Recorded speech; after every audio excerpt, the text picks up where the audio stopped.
Hey everyone, this is Jacob with Somewhat Mediocre Outdoors, and today we're going to be going over a simple way to fish for trout from a lake or a pond, fishing from the bottom. So, what we're going to have is we're going to have a floating bait as our presentation, and we're going to have either a treble hook or a standard hook, and then that's going to be held down on the bottom by a weight. So people first starting out with fishing usually ask what rod and reel combo is best or what's recommended. And for for lake or pond trout fishing, I mean, you don't have to go out and get a crazy rod and reel combo. You don't have to spend $150, $200 on a rod and reel.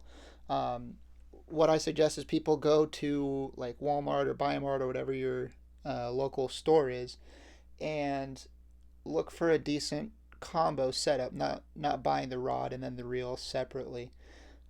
Usually Shakespeare, I go with an ugly stick, um, has the best startup setup that's really available out there for a good price.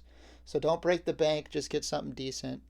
There's a lot of reviews on the internet saying what's a good first rod and reel, so go check those out. But I usually tell people to go with the ugly stick combo as their first setup. So after the rod and reel has been purchased, people wonder about what the best line is to use. Really, all I use is a monofilament, anywhere between 8 to 12 pound test, depending on what I'm angling for and the water that I'm in. So now let's dive into how to set this combo up. So there's a couple different methods that I use for weighting. I either use like a single weight or like a barrel weight, or I'll use a combination of two of the bullet weights, and I'll put them side by side like this so that the least amount of resistance is shown on either side. So you just slide on whatever weight you want to use to your line.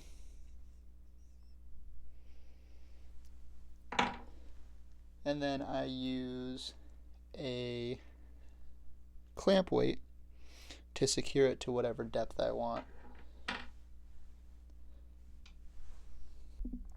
So normally from weight to hook, I usually have about a foot and a half of leader. So that way when the weight is sitting on the bottom, the line is coming up about a foot, foot and a half. Try to get it above anything that's on the bottom so that the fish can find it and see it.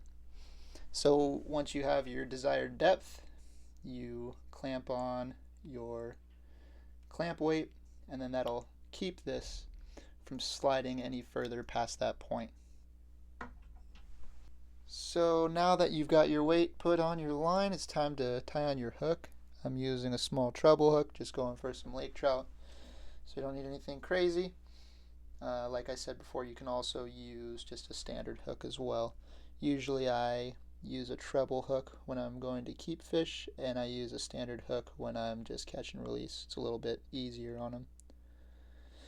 You can use whatever knot you want to tie here, and everyone's going to say that their knot is better than the knot other people are using, so just use the one that you prefer. If you don't know what knot to use, there's a lot of good information on the internet. Work from that and learn how to tie a couple knots. Make sure that you are wetting your line when you're tying your knot too, so that it doesn't come undone and it cinches down all the way. And then cut your tag end off. And I leave a little bit of tag on there. It was one of the professional bass fishermen was talking about people who are cutting these as short as possible, and he made a good point as to the rest of your line is still visible, so why would that little tag end really matter? So you don't need to get it as tight as possible. You have a possibility of that not failing if it's too close, so just leave a little bit of that tag end on there. So for baits, what I usually use is a power bait. There's a lot of different brands, and you don't have to buy power bait. It's just something that I've bought, and they have like variety packs, and they have a bunch of different scents and colors. So what I suggest, if you've never fished somewhere before, to get a bunch of different varieties and see which one works best. Other than just like the putty power bait, there's also like the little marshmallows. These ones have little sparkles in it, and I mean, the options are endless really. What I'm going to be doing, this is a bag of minced garlic. So the trout are more attracted to the garlic scents in the lake that we're going to today. So what I'll do, instead of buying a bunch of brand new power bait, I'll just dip the power bait in the bag of minced garlic, giving it the garlic flavor, and hopefully catching some fish. I know that in other places the corn scent is superior. I have a lot of the corn scent, but it really just depends on where you're at. And some people say it doesn't matter, some people say it does. But I find that the scent does matter, so try to find one that matches the area that you're fishing. When you're fishing treble hooks, it's best to have a treble hook removing tool. I don't know what it's exactly called, and you can drop comments below if you want to tell me exactly what it's called. Basically what you do is, this is hooked on the inside of the fish's mouth, like so, and there's a little slot in the end, and you put your line in that slot and you work it down until it goes to the end of that treble. You push in a little bit, and that has now concealed all of the sharp points of that treble hook, and you're able to safely pull it out of that fish's throat. So these tools are really a must when you're fishing with treble hooks, and it's got 2 different sizes on it. So now we'll take all this. I think we're going to go out to the lake here in a couple minutes, so we'll take all of the stuff that we learned, we'll put our presentations in the water and see if we can come up with any fish. So now that we have the weight and the hook on, we're going to set our depth with our split shot. So I usually go about a foot, foot and a half. And then with the split shot, I wrap it once around the back,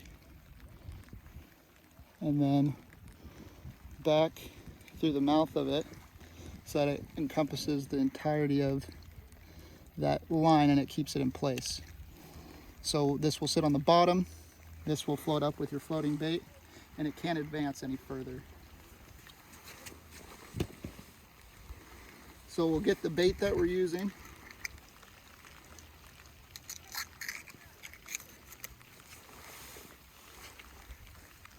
and we'll get a nice ball.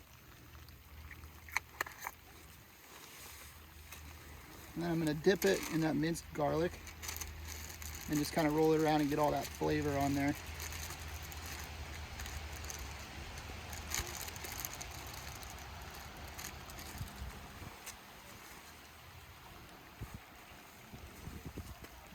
And then we'll put it on the hook.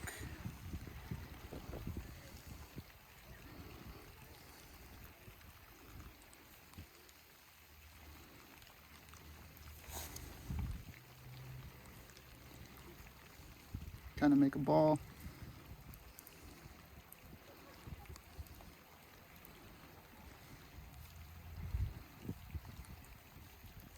Like so.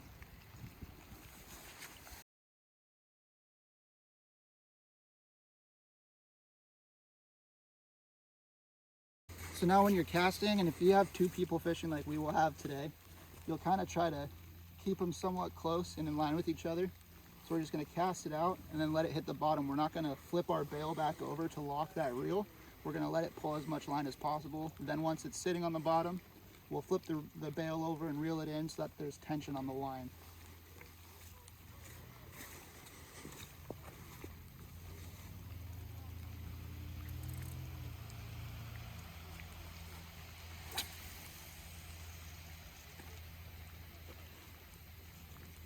So the bail's still open, letting it sink to the bottom.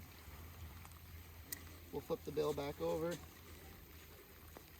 reel it in, and get the slack out of the line.